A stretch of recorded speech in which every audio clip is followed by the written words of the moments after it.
من التصدي لها.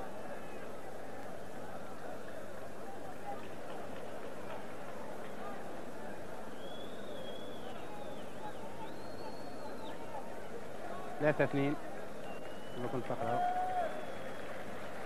عثمان إيدي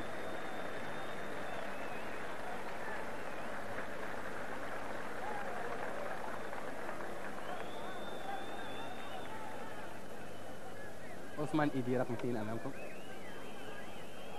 ما يبتعدش الكل.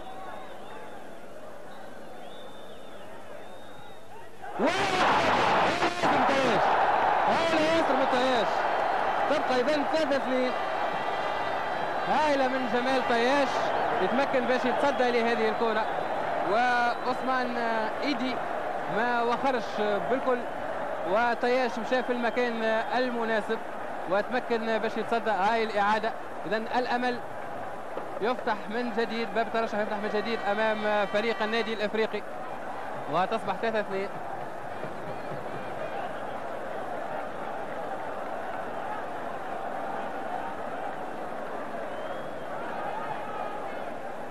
مناو الزملاء عبد الحق اللي باش يتولى بنفسه الآن التنفيذ بعد ما سجل ضربة جزاء في الهدف الثاني.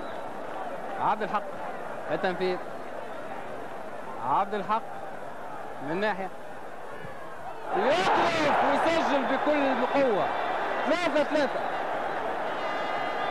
3-3 والنادي الافريقي يتمكن من تعديل النتيجة من جديد، والجمهور يعبر عن فرحته اللي تزاملت كذلك مع الأضواء الكاشفة اللي اشتعلت بالملعب الأولمبي بالمنزه في هذا الوقت بالذات. وطياش ينال تشجيع جمهور الحاضر.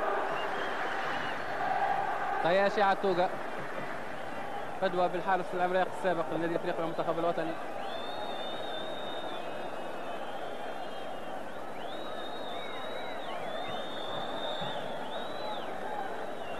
وضربة الجزاء الخامسة من إبنيزير دوغباتي رقم 6.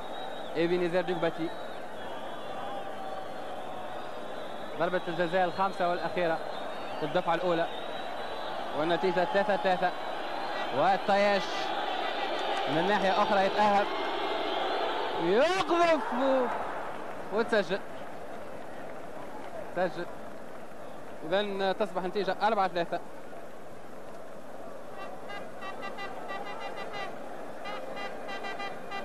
النتيجة.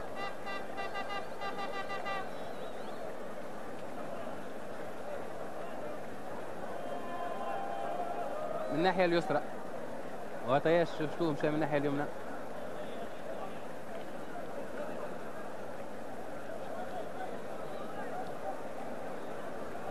الرويسي الخامسة والأخيرة، فوزي الرويسي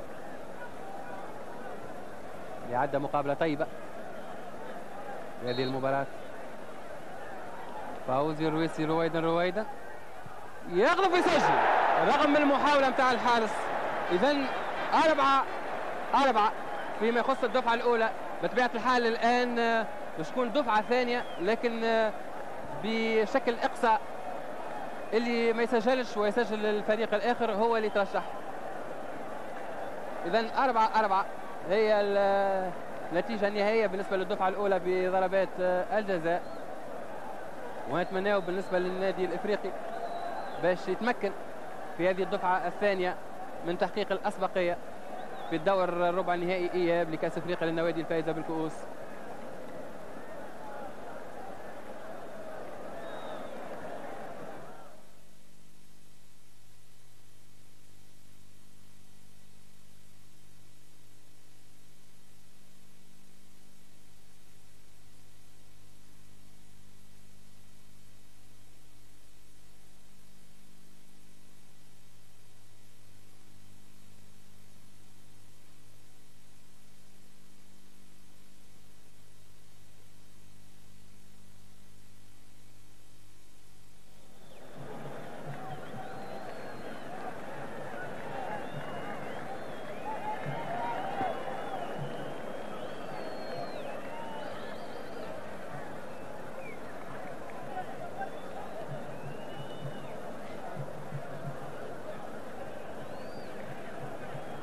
إذن بداية الدفعة الثانية والأخيرة من تنفيذ ضربات الجزاء.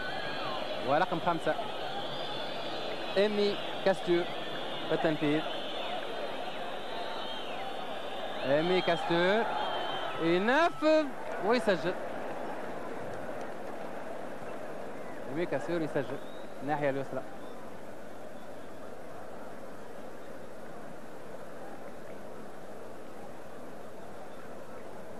5-4.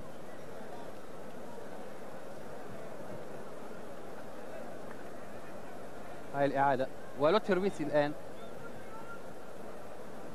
باش يتولى التنفيذ.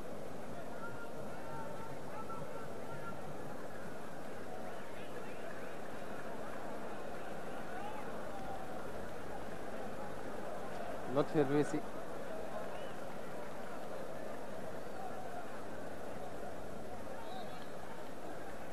رويدا ويسجل بالرغم من المحاولة تبعها الحارس.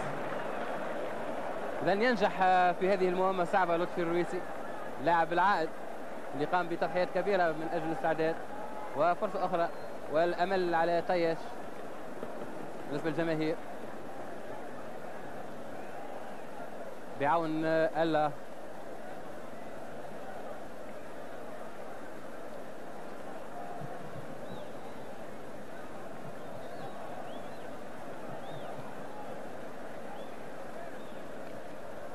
الإعادة متاع الخطة كانت ناجحة. كان 5-5.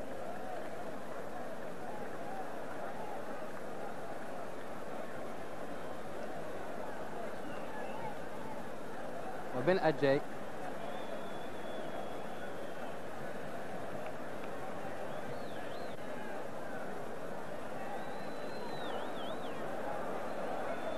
بن أجاي قريب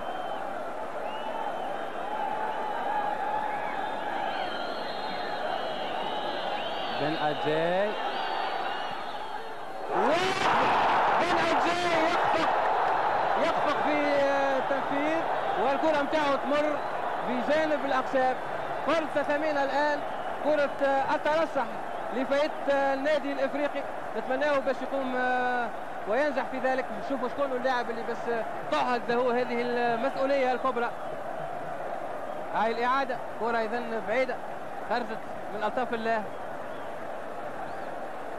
ونتمناه النادي الإفريقي باش يترشح. رياض الصغير باش يتولى الكرة تترشح أمامه. لاعب شاب شقيق فوزي الصغير. كرة ترشح إلى الدور نصف النهائي لكأس أفريقيا للنوادي الفائزة بالكؤوس لرياض الصغير. ويخفق صالح ياسر يخفق الحارس يشدها له.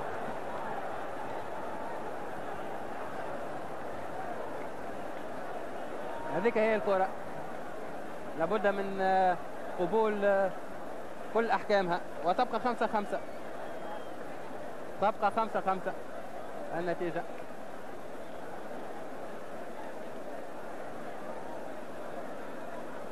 واللاعبين كما المحايسي وسيو في زميلهم وما يخليوش بعض اللاعبين الآخرين باش يصبوا جام غضب عليه.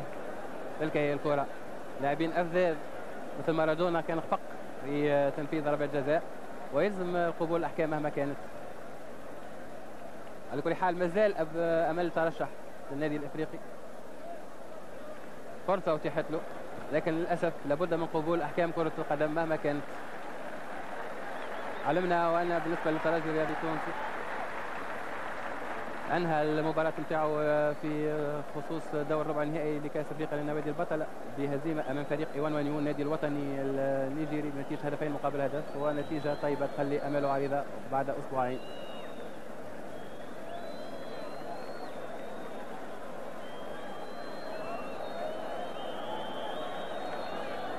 رقم 14 رقم 14 سولا عيني اللاعب المعوض يخفق اللاعب الحارس طيش يتمكن باش يتصدى له بكل ثقة في النفس وبرجله يبعد هذه الكرة. هاي باش نعاودوا الإعادة. الزملاء الفنيين تفنوا في الإعادات.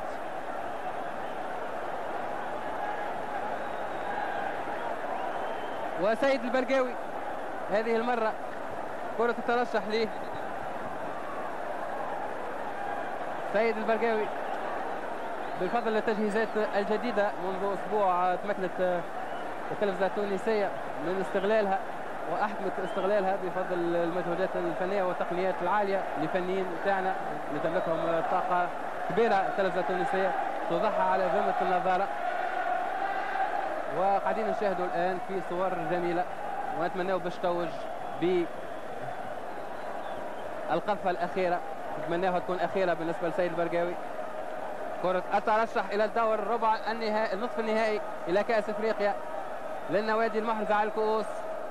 سيد البرقاوي من ناحية وعباس كايزار من ناحية أخرى، وسيد البرقاوي يتصل فريق النادي الإفريقي إلى الدور نصف النهائي.